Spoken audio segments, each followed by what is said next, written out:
The left behind children in China. The left behind children is a term given to those who has been left behind in the care of relatives by their parents who have migrated from rural to urban areas in search for work. This is an important social issue that most developing countries will almost certainly be confronted by as they move towards industrialization and urbanization. A few current examples include China, India, Vietnam, and etc., therefore making it a global issue requiring a common solution. I've chosen this topic because I came from a similar background. Whilst my parents left to go to work in a different country, I was left behind in the care of my grandparents. This is a topic that I can relate to on a personal level, therefore it pushed me to shine a light on this issue that is affecting millions of children, not only in China but worldwide. I will begin this research journey with the background and the causes of this issue, then analysing the perspectives of the teachers, the child, as well as my point of view based on experience. This video aims to explore this issue in a clear and unbiased manner, presented in a way understood to those with no prior knowledge of this topic and to become aware of this global issue.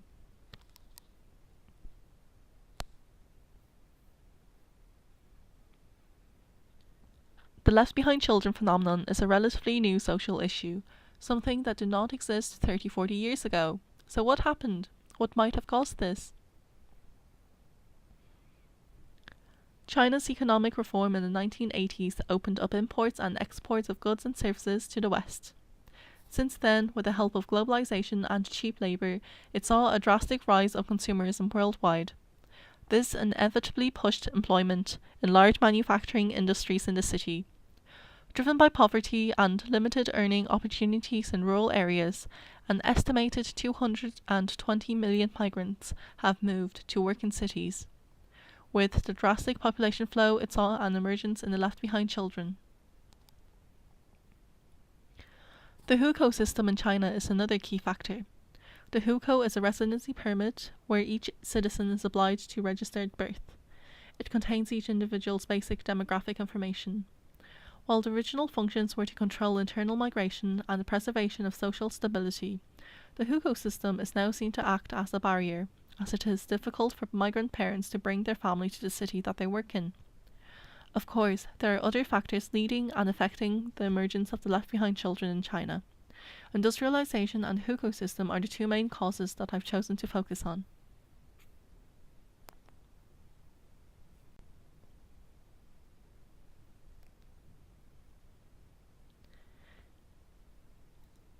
In an investigation from the teachers' perspectives on this issue, So-Won Kim interviewed 42 teachers working in 2 rural schools where the majority of the student population consists of left-behind children. From his research, he discovered that some teachers felt pressured to fill the void created by parental absence and were ultimately responsible not only for children's education, but for all other areas of children's lives, including safety, basic manners, health, hygiene, mental health, and emotional state.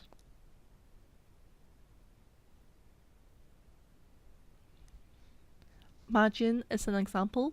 The South China Morning Post described her as the Chinese teacher who is mother to more than 300 left-behind children.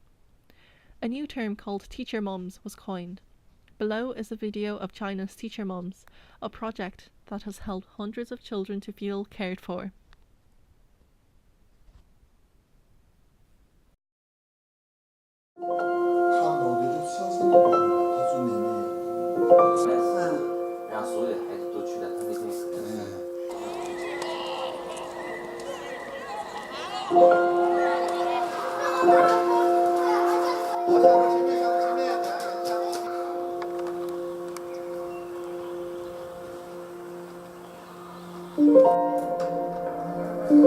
只有爱才能够做好这项工作，也只有爱才能让教师妈妈充满一种激情，为愿意去为学生、为他几对的子女去付出。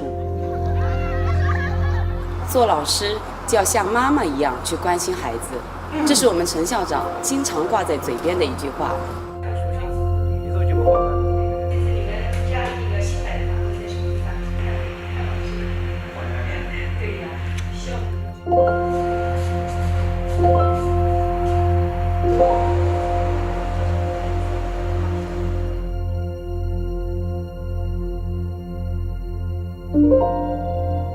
平常娃还得会啊，他娃没黑着指望下雨的，然后是的时候下雨老是都没线，他哪个的打个的。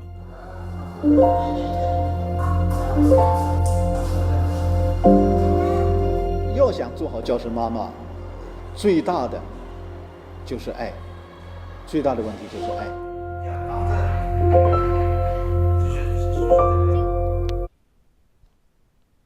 In 2017, I went to China on an exchange. There, I joined a student volunteering society tutoring English in a nearby school to the left behind children. From that experience, I've personally discovered some of the difficulties faced by the teachers.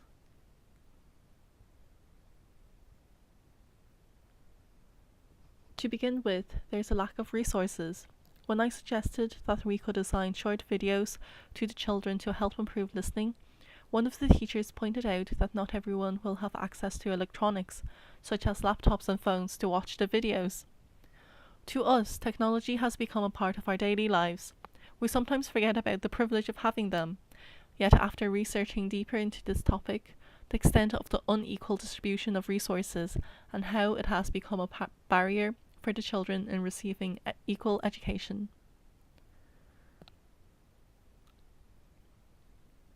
China Daily 2012 wrote that some of the students have become accustomed to bringing their own desks and chairs at the start of each semester.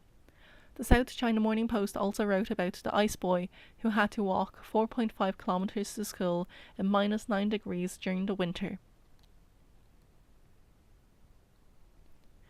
Another issue is the class size. If classes have a small turnout rate and not enough funding for the teachers, most of the classes will then be combined. The school that I volunteered split the tutoring sessions into 2 levels, a junior, from 3rd class and under, and a senior level, from 3rd to 6th class.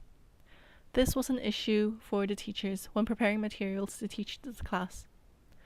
Paraphrasing a conversation that I've had with one of the teachers, she also expressed her helplessness at times when there is a problem, when the child is being disruptive, or when the grades continue to slip and she was unable to do anything or get in contact with the parents.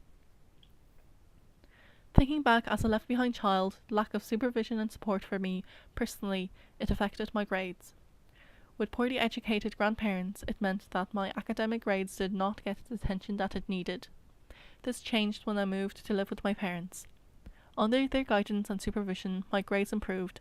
Therefore, I believe that there is a correlation between grades and parental presence. A research analysis was done with 410 students whose parents has been absent for at least 3 years. The test result for this indicates that these children on average have a lower test score than others.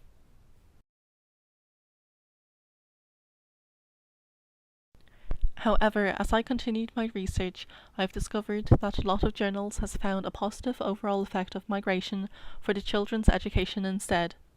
In Yao Lu's research, she speculated that such a positive impact might partially result from the improved material resources resulting from remittances. These additional resources could be used to keep children in school, to pay for supplementary educational services, and other school supplies. This was something that I had not previously thought about.